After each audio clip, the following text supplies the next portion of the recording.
Nach den 6 Jahren der fast todbringenden Askese begriff er die Nutzlosigkeit der extremen Askese und der Selbstauflösung und kehrte zu einer normalen Diät zurück, indem er von einer jungen Frau eine Tasse in Milch gekochten Reis akzeptierte.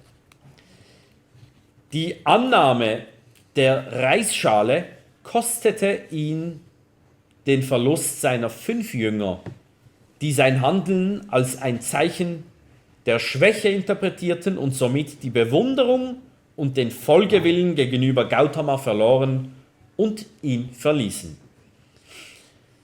Buddha wollte die Gründe für das Elend der Welt begreifen. Es wurde ihm klar, dass er die Antworten darauf in der vertieften Meditation über das alles Verbindende und Verbundene finden konnte. Um dieser Meditation nachzugehen, bedurfte es aber eines gesunden und in guter Verfassung stehenden Körpers.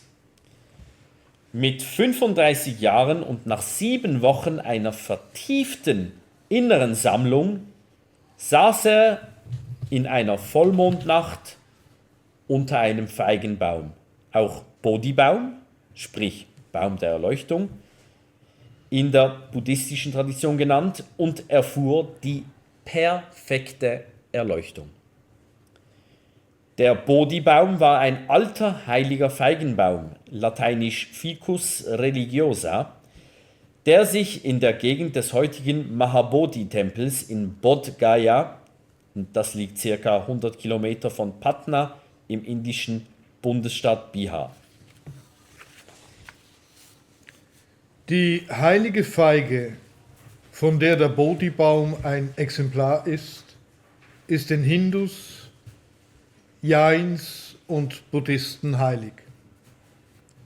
Bodhi bedeutet Erwachen, spirituelle Erleuchtung, eine Sichtweise, die über das Äußere hinausgeht.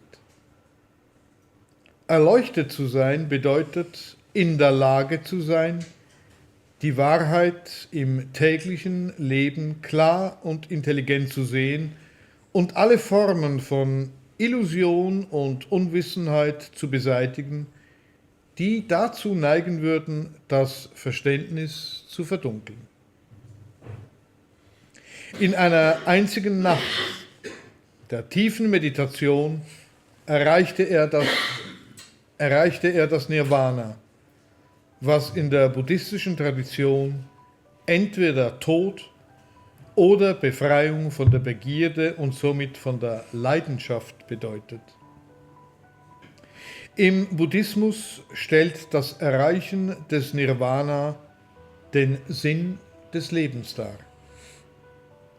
Der Begriff wird nicht als eine positive Auslegung verstanden, sondern als Negativum, weil er sich jenseits des rationellen Denkens und des Sprachgebrauchs bewegt, woraus sich ergibt, dass man nicht über das Existierende sprechen kann, sondern höchstens vom Nicht-Existierenden.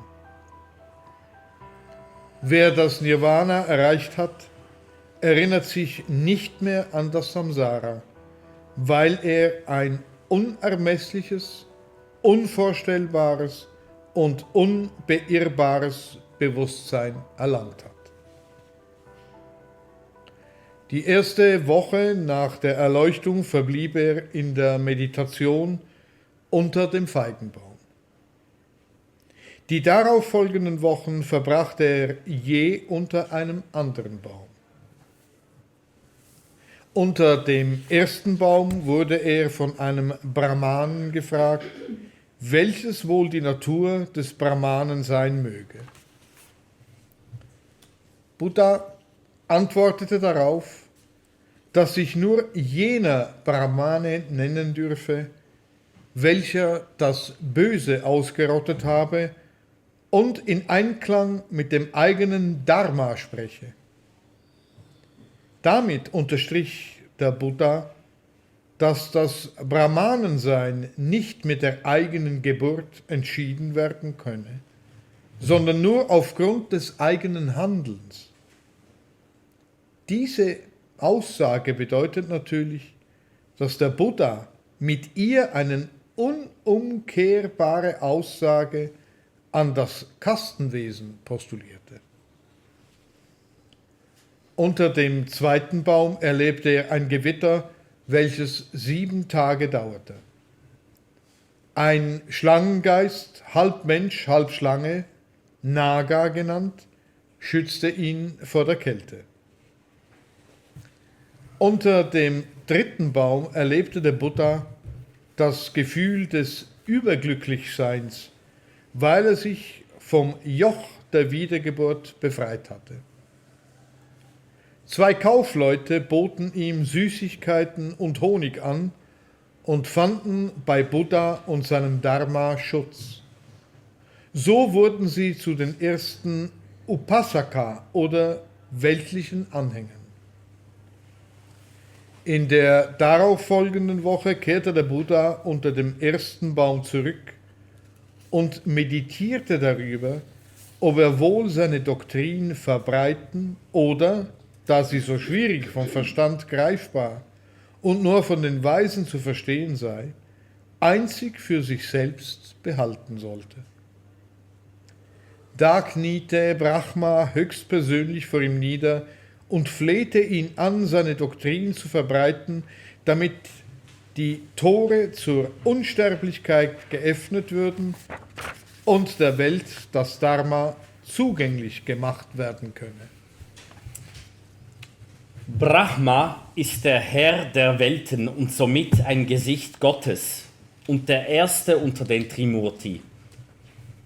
Es ist das erste Wesen, das am Anfang jedes kosmischen Zyklus, Kalpa genannt, erschaffen wird. In der hinduistischen und buddhistischen Kosmologie ist ein Kalpa ein Sanskritbegriff für einen kosmischen Zyklus, der auch als Brahma-Tag bekannt ist. Eine lange Zeitspanne, die der Theorie der Evolution und Involution des Universums zugrunde liegt. Diese Theorie beruht auf einem zyklischen Muster, bei dem die Zeit nicht linear verläuft, sondern in kleinere Zyklen unterteilt ist, die sich innerhalb größerer Zyklen wiederholen, in denen die Prozesse der Emanation, Dauer und Wiederaufnahme des Universums mit teilweiser, sprich Pralaya, oder vollständiger, sprich Mahapralaya, Zerstörung ablaufen. Das Wort Kalpa wird in den ältesten religiösen Texten des Hinduismus und des Buddhismus erwähnt. Im Hinduismus dauert ein Kalpa, man höre, 4,32 Milliarden Jahre. Das heißt einen Tag des Brahma und misst die Dauer der Welt. Wissenschaftler schätzen das Alter der Erde auf 4,54 Milliarden Jahre.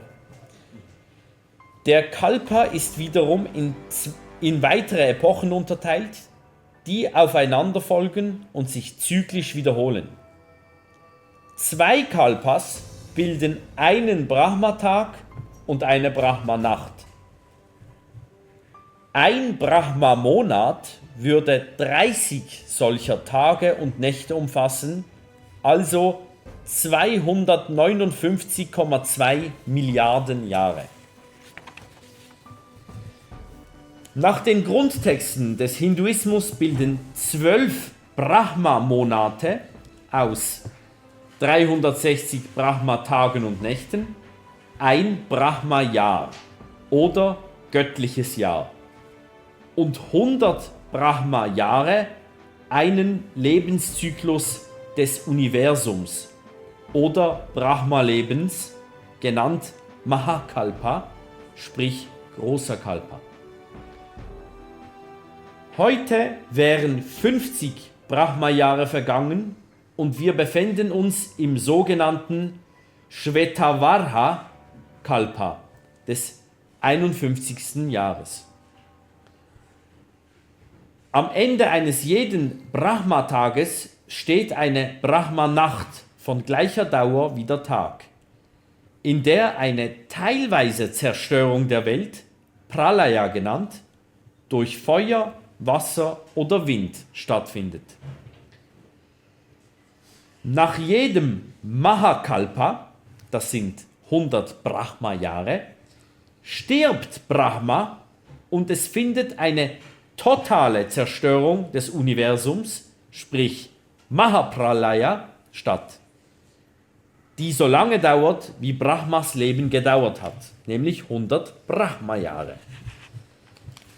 Nach diesem Zeitraum wird Brahma wiedergeboren und der Zyklus wiederholt sich erneut. Brahma wird auch der große Baumeister aller Welten genannt. Er ist mit Saraswati verheiratet, jedoch ist das Universum nur eine Geburt des Geistes und der Ausstrahlung von Brahma, Mahanaspatras genannt. Saraswati ist eine Gottheit, die im Hinduismus und in der indischen Mythologie verehrt wird. Sie gilt als die Göttin des Wissens, der Kunst, der Musik, der Weisheit und der Redekunst. Saraswati wird oft als eine Frau von großer Schönheit dargestellt, die auf einem Lotus sitzt und 4 Arme hat. Die Symbole wie die Veena, nämlich das Saiteninstrument, ein Buch, einen Rosenkranz und eine Wasservase halten. Die Göttin Saraswati wird mit spirituellem Wachstum, Lernen und Kreativität in Verbindung gebracht. Saraswati wird von Studenten, Künstlern, Musikern und allen, die nach Wissen und Weisheit suchen, angerufen. Sie gilt auch als Schutzpatronin von Schulen, Universitäten und Lehrern. Sie wird in zahlreichen heiligen indischen Texten erwähnt, unter anderem in den Veden, den Puranas und den Itihasa, wie dem Mahabharata zum Beispiel. Im Altertum galt Saraswati auch als Flussgöttin und der Fluss Saraswati, der einst im heutigen Nordindien floss, wurde als heilig angesehen und verehrt. Brahma als großer Baumeister aller Welten stellt die höchste Form des Neubeginns und Bauprinzips dar und wohnt im Herzen der Menschen. Und in der vedischen Tradition wird die Intelligenz des Menschen in seinem Herzen angesiedelt, weil das Herz der Wohnort der kosmischen Intelligenz ist.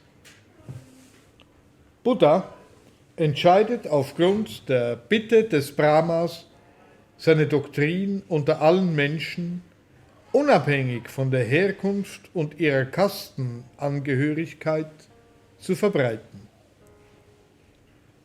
Mit diesem Prinzip stellt die buddhistische Doktrin einen klaren Bruch zum Kastenwesen dar, indem sie alle zum Heil zulässt. Das war die Geschichte Indiens Teil 3.